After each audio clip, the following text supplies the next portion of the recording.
Thank you, Frank. Thanks to Christine and the New York Times. And thank you to the BAASANA management for the invitation to speak here. And thanks to you also for being part of this. You know, the wonderful thing we have in this conference is a shared belief in fact, not fiction.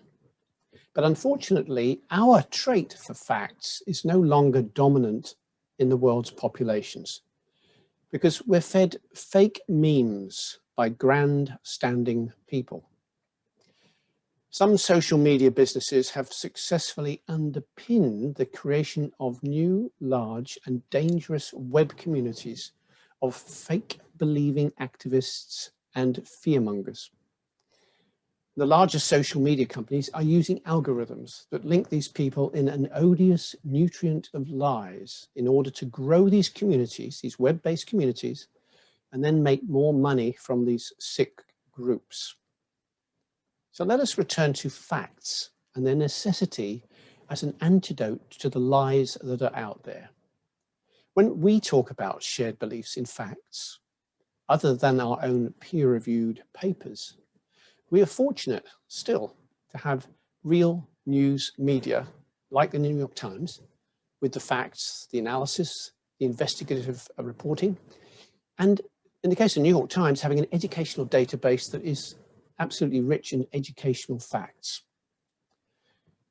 My thought here is maybe our BAASANA community needs to do even more to make the facts that we have and create more accessible and believable to wider audiences. Maybe we should do more in the popular media channels to help counteract the presence of fake news with the power instead of accessible and believable facts. It's a question. Let's talk about change. Facts do not make change. It's each of you that contribute to the power of change. It's your engagement, your communication effectiveness, and your leadership skills that leverage needed change for the greater good of all. And bless you for that. You know, humans can either lead strategic change or they can react to threat. To lead strategic change or react to threats. And, you know, this pandemic has been and remains a test of our flexibility in the face of COVID-19 threats. The pandemic has tested our adaptive abilities and our leadership. And I would argue that because of the pandemic, people like us are more ready to embrace good change. People like us are more ready to embrace good change. That's what I would argue. And most of us want to strategically change. We want to participate in collective outcomes and to make a difference. Now, it's easy for me to say that phrase, people like us are more ready to embrace good change. But one of the great things about human psychology is that when we make believable presuppositions, like that phrase, people are more ready to embrace good change, doors will tend to open wider and more people will team with us to drive for that good change. You know, one scientist, one person can come up with a winning idea for change, but one person is invariably poor at implementation. We need others. We need co-creativity and we need shared challenges to get the best outcomes, to get good change. So because we need others, we need to influence them. Let's talk a little bit about that influence. To achieve collective change using facts, we need to influence individuals and to influence teams of other people.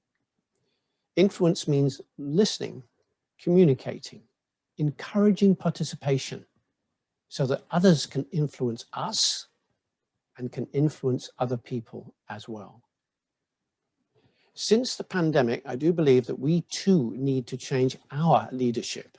It's not just for others, maybe it's for us too. Reports in the press tell us that the needs of workers and families has changed because of the pandemic. They want more from life. That information tells us that our communication styles, our listening styles, should change to better encourage people who are now wanting to be part of change, not just to follow ideas, as many did before the pandemic. So what influencing skills can we look at? And what things are likely to work for a global community, like the BAASANA community, wanting to accelerate those good changes? Well, here's some ideas. To leverage participation and good change, we may need to listen better and become more flexible to meet the individual resource needs, the communication needs, the mentoring needs, the coaching or direction needs of others around us. As an example, some people need the big picture to understand context. Some other people need the smaller detail before they can understand the context. If we have a room of people, we've got to satisfy both of those, the big picture and the small detail picture. We need to adapt to those needs consciously and practically. Likewise, some people need time to reflect before they can make a decision to act. But there are others who are convinced much more quickly. There are other people too who may need to hear positive and repeated confirmations from a certain number of trusted people before they are convinced and can move to action. Yes, that's true. Some of them need repeated confirmations from a certain number of trusted people before they're convinced, before they will act. So let me adapt a true story about the needs of some people for repeated confirmations like that. So a child's mother said, "Swati, go to bed." And minutes later, Swati is still playing with a toy. So her mother says, "Swati, upstairs now." The mother goes to make a bedtime drink. And when she comes back, her daughter is still there playing downstairs. So she says, "Swati, how many times must I tell you to go to bed?" Swati smiles and replies, "Oh, 4 times, Mummy." It's a known fact that some people, not just children, need exactly 3 or exactly 4 people to confirm something before they're willing to make a significant decision for them. Our awareness of the individual differences that I've spoken about in the teams around us can help us to adapt to their individual and their group needs, to reduce our frustration and more quickly get to good outcomes with those people. Now, there are lots of ways of doing this, but and we'll look at perhaps some of those now. But one of the structural methods is personality profiling. Things like the Hogan, things like job EQ. Hogan and job EQ can help us understand these personality differences better. Used proactively, profiling can help all of us work together more successfully towards good change in teams. I talked earlier about the possible needs to listen better post-pandemic. And again, we're thinking about influence and how we can use these tools.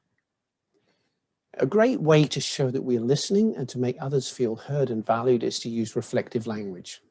Simply, reflective language means using the other person's words and phrases when we respond to them, without interpretation, without semantic changes.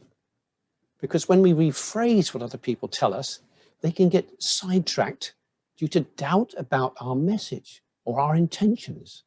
And they may go into some internal dialogue with themselves. That's not helpful. None of that happens if we use their language, reflective language, to prevent their doubts. So let me give an example. A colleague says to you, "I'm not sure about the direction of this work." "I'm not sure about the direction of this work." Now, in reply, using reflective language, we might say, "Okay, not sure about the direction. What would be the first step that you can take towards getting to the right direction?" So the phrase of that colleague was, "I'm not sure about the direction of this work." And the response uses some of those words. "Okay, not sure about that direction. What would be the first step that you can take towards getting to the right direction?" Another way to value and encourage others to share challenging ideas and good change is to keep asking questions and talk less ourselves. Questions can make others feel that you are interested in them and that you value their ideas and their creativity. And while we are thinking about valuing, let's also make sure that we honor others and their contributions openly and authentically. You know, authenticity is everything in this type of communication.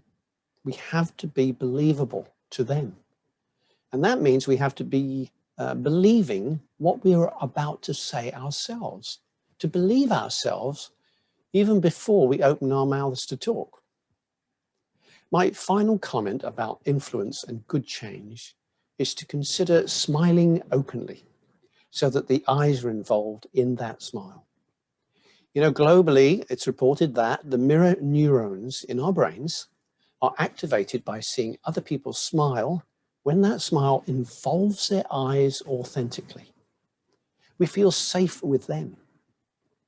When we do the same, they are likely to feel safe with us, and maybe, just maybe, they will work better with us too.